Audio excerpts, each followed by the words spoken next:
Welcome once again to Road.cc. As ever, we're here to answer those vexing questions that relate to your time on the bike. Today, we're talking tyres, and specifically, we're going to cover the thorny question of what width tyres to buy next. Yes, is narrow as an arrow the fastest way? Should you go as fat as your frame will allow? Should you worry about rolling resistance? And if you do go wider, what benefits does that bring? Tell us in the comments below what tyres you're running and why you like them. So, without further ado, let's first talk about some of the benefits that going wider can bring.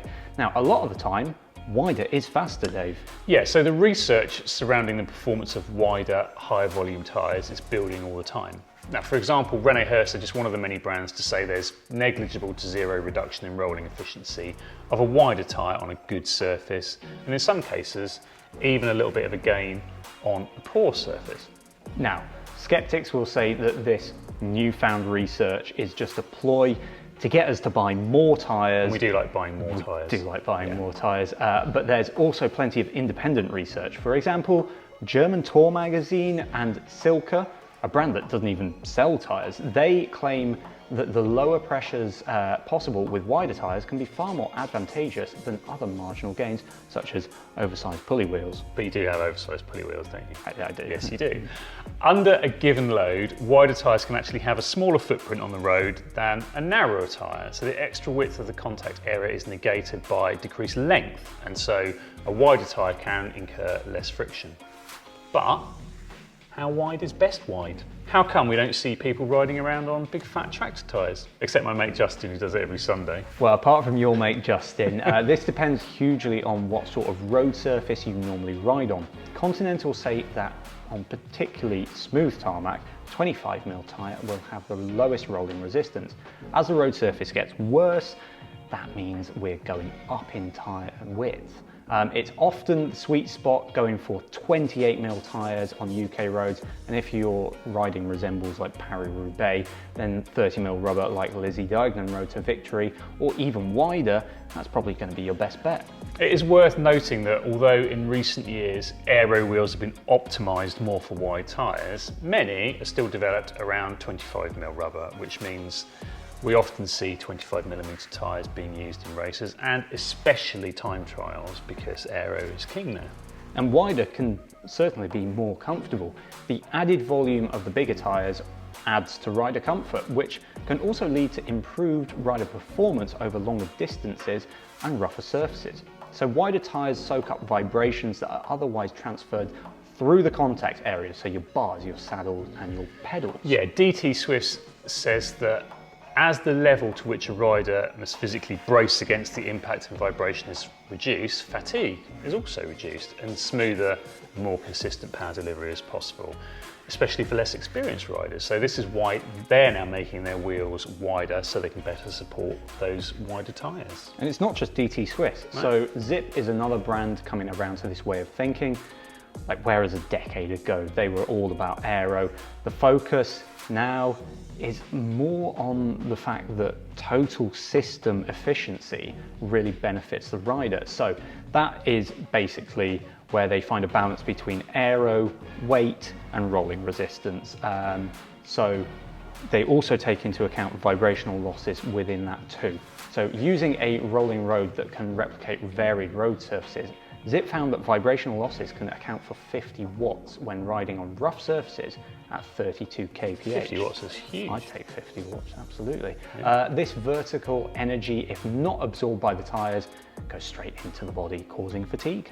So that's a lot of the myths about choosing wider tyres, the downfalls of that largely broken. Yeah. So even if you're a stuck in the mud 23mm loving roadie like our Stu, running around on 150 PSI, you can now choose 25 and 28mm tyres as your daily ride. If you're just riding for the fun of it, then we'd suggest you go wider. The bike you have will be the deciding factor, whether you can take the final step to kind of super wide from 33mm, standard UCI approved width for competitive cyclocross racing, up to 40mm, even wider up to 50mm with tyres developed for gravel riding and bike packing. So let's also talk about grip and punctures, because they're quite key factors. During cornering, lateral forces occur which act on the tyre. The contact patch of the tyre moves in the opposite direction to the lateral force. Still with me? Not really. No. Even though the overall size of this contact patch can be slightly smaller on a wide tyre, it will be shorter and fatter in shape and hence remain in contact with the road whilst cornering. The result? That's more grip. Okay. I think I understand that. Yeah. And the larger volume also helps the tyre to deform around small stones, other road imperfections, stuff like that during cornering and braking, and that also prevents the tyre from breaking away from the surface. This is particularly useful in wet weather conditions when the coefficient of friction between road and tyre is less. So wider tyres will allow you to reduce your pressures to increase the contact area with a smaller risk of pinch flats, especially if you're running tubeless. Yeah. And it's not just pinch flats that are reduced either. Running lower pressures means there's less force per unit area of the tyre, and therefore it takes something sharper to penetrate through the rubber. So what are some of the things to consider? Well, there's frame and wheels, obviously, for a start. Yeah, so for many people, the room provided by your fork and rear stays remains the limiting factor in just how wide of a tyre you can select. Now, most modern road bikes, even like purist road racers, these days will take up to a 28mm tyre, and many can squeeze in 32mm. Yeah, I mean, it's rare in recent years that we've seen a new bike being released with less than 32mm clearance, especially if it's running disc brakes because there's less of a pinch point out of the caliper. It's always worth keeping a few millimetres of clearance spare in case of mud. Normally, people will add 5mm to that, or a wheel running out of true, either from hitting a pothole or busting a spoke. You really want to avoid any rubbing on the frame, especially a carbon frame. Yeah, absolutely. If you're unsure of your real estate that you've got to play with, then the easiest solution is to make sure your tyres are pumped up and take a quick look, basically. A tape measure can help to add some actual data to the like woolly statements of a bit less or a smidge more. But yeah, you should be able to select new tyres from there. Yeah. But you can't always trust what it says on the sidewalls. So the real life width of a tyre is dependent on the internal width of the wheels you're fitting them to. This is sometimes referred to as WAM, or width as measured, not the band. No. And you'll find that the wider the internal width of the wheels, the larger the tyre will measure. The stamped size is measured using the ETRTO standard width rim, which varies by tyre size. Vittoria says that a good general rule to follow is that for every 2mm of internal width, the width as measured will change by 1mm. So for example, a 32mm tyre on this 19mm internal rim will measure 33mm on a wider 21mm internal width rim. I'm going to put that very expensive wheel down. You should also consider the tyre's height or its profile, to use the proper word. Sometimes referred to as ram or radius as measured, the addition of a few extra millimeters in width can make the tyres taller, although this will also depend on what rims you're using. Tyre manufacturers often publish tables of both measurements on different width rims to aid the customer when choosing. Yeah. Your tyre choice may also be determined by the width of your wheels. So it's the internal width here that's most important. There's compatibilities between particularly narrow rims and wide tyres. So if your wheels are relatively modern, like these ones, then it's not likely to be something that you need to worry about. With most now having an internal width of at least 19mm, which is more than enough to run some pretty big tyres. There's also brake type to think about. So if you're a caliper rim brake user, then when thinking about the additional height of your new tyres, you'll also have to consider the clearance of the caliper arms to the tyre.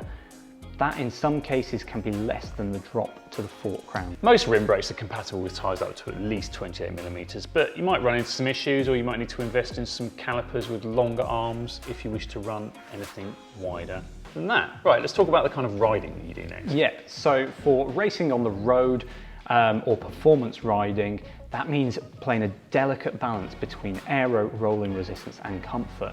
You don't want to be slow, so if your wheels are aero optimized at 25mm, then going too wide might cause excess drag and that costs you watts. Excess rolling resistance from a super wide tyre isn't ideal either, but the state of most local roads, comfort does need to be taken into account, as being rattled to death over the course of a race can really exhaust you and leave you with nothing for the finish. Yeah, we would suggest a lightweight tyre between 25 and 28mm. I think you run a 26, don't you? I am, yeah. Yeah, with a high thread per inch count in the carcass of about 300. Go tubeless if you can, or invest in latex inner tubes, they're more efficient than the butyl ones if you've got tube type clinchers. If you're out for enjoyment and you just ride your bike because it's fun on a mix of roads from like back lanes to the A roads. Maybe a bit of speed can be sacrificed for increased comfort, but obviously you still want to be in with a chance of being first at the cafe queue. Absolutely, that's always a race. Yeah, it's a race. If that sounds like you, then we'd recommend going for a tyre between 28 and 32 mil wide with a medium TPI count of something between 100 and 200. Now that slightly lower TPI count does mean the tyres will be a bit less supple, but it generally increases puncture protection as well as making those tyres more affordable. Butyl tubes are the most cost-effective solution to retaining air, although again you might want to consider tubeless. We've got an article over on the website weighing up the pros and cons, and the link's in the description below. And the wider you go, the easier it is to run tubeless. So perhaps you feel inspired by the spring classics, most of which happened in the autumn this year, or you just simply find the traffic-free tracks appealing. Tyre width will vary greatly on terrain, but if the majority is on tarmac or grass, then something between 32 and 40 millimeters is perfect. Whilst rocky gravel will benefit from a higher volume tyre up to a whopping like 50 millimeters. Yeah, so for gravel riding, frame clearance is usually the limiting factor. So again, make sure to double check your compatibility. And then if you're going long, I'd go with a tyre that features most of the things that we mentioned in the enjoyment category. Then just go for something with a harder rubber compound, because that's going to give you the best durability for those long miles you'll be racking up. What about if you're going long with luggage for sort of way down touring? As wide as possible, this wide. I'm joking. For touring, we want to stop punctures, and that is paramount. As previously discussed, the risk of punctures can be prevented largely with tubeless tyres, so that might be something to invest in. And again, wider is going to make you more comfortable. Yeah, and again, the terrain will be a factor. So if you're planning on sticking to tarmac, or whether you're venturing further afield, anything from 32 mil up to 50 mil will be best depending on frame clearance. And also, I'd recommend looking for a tyre with a dedicated puncture protection strip built into the carcass, because that adds a little bit of extra weight, but it'd be worth it to avoid those puncture stops. So, wait Dave, what if they can't fit wider tyres? Well, if you've already had a look and to your horror found that you can't squeeze anything wider into your frame, then there's one thing that you can do to make your bike more comfortable, get more grip and go faster. Not everyone's a fan, but going tubeless can allow you to run lower pressures without the need for wider tyres, which brings all of the vibration damping, puncture resistance and rolling resistance benefits mentioned earlier. Yes, in some instances they can be a pain to set up. I know that, very well as well. But newer tubeless road tyres are easier to fit than ever, thanks to manufacturers agreeing to use the universal ET-RTO standards. Brilliant, another plug for tubeless, everyone will love that. Let us know what width you choose in the comments and why you like it. And if you found this video useful, remember to like and subscribe, hit the bell icon to get more videos from us. Thanks for watching. At least we didn't mention disc brakes.